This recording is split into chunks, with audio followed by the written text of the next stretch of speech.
কঠোর মেহনত করার পরেই সফলতা আসে। আজকের এই কাহিনী এটাই। একটা রাজা তার রাজ্যের একটা বড় রাস্তাতে একটা পাথর রেখে দেয়। পাথরটা অনেক ভারী এবং পাথরটি রাখার পরে সে একটু দূরে দাঁড়িয়ে থাকে, দেখতে থাকে যে কোন ব্যক্তি আসে আর পাথরটাকে সরিয়ে দেয়।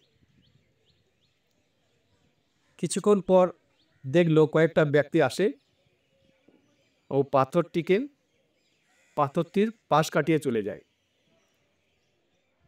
বেশ কিছুক্ষণ পর আবার কয়েকজন আসে আর বলে, আরে কোন ব্যক্তি এখানে পাথরটা ফেলে রেখেছে, তার কোনো কাজ নেই নাকি?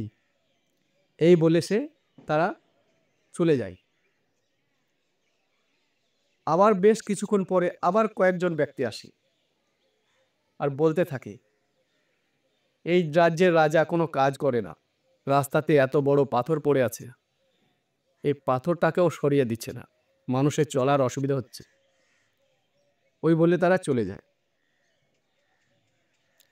আবার কিছুক্ষণ পর একটা কৃষক আসে ওই পাথরটির কাছে দাঁড়ায় আর তার মাথায় একটা ঝাঁকা ছিল। যে ঝাঁকাটাকে নিচে রাখে আর বলে, এত বড় পাথরটাকে রাস্তায় পড়ে আছে, এরা মানুষের চলার অসুবিধা হচ্ছে, কেউ সরিয়ে দিচ্ছে না। তখন কিষানটি পাথরটিকে সরাতে লাগে। পাথরটা ছিল খুবই ভারী, সরাতে পারছিল না। তারপরে আবার সে চেষ্টা করলো। সে বারবার চেষ্টা করার পরে পাথরটিকে রাস্তার কিনারায় সরিয়ে রাখে। তখন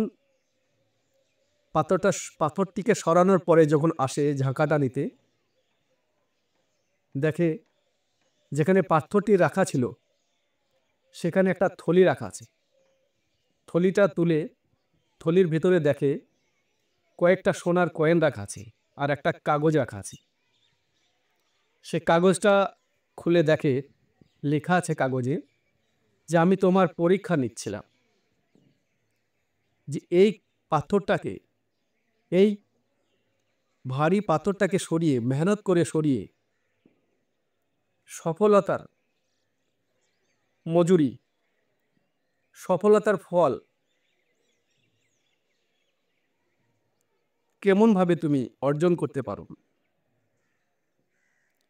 দোস্ত, আমাদের জীবনের চলার পথে এই ধরনের অনেক বড় বড় পাথর পড়ে আছে।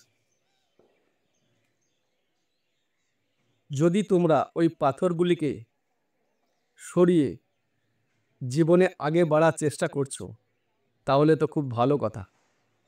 আর যদি তা না করে থাকো, তাহলে আজ থেকে শুরু করে দাও। ওই জীবনের চলার পথের রাস্তায় যে পাথরগুলি পড়ে আছে ওইগুলো সরাতে শুরু করে দাও। দেখবে দেখবে কঠোর মেহনত করার ফলে ওই কৃষকের মতো একদিন সফলতার ফল অবশ্যই পাবে।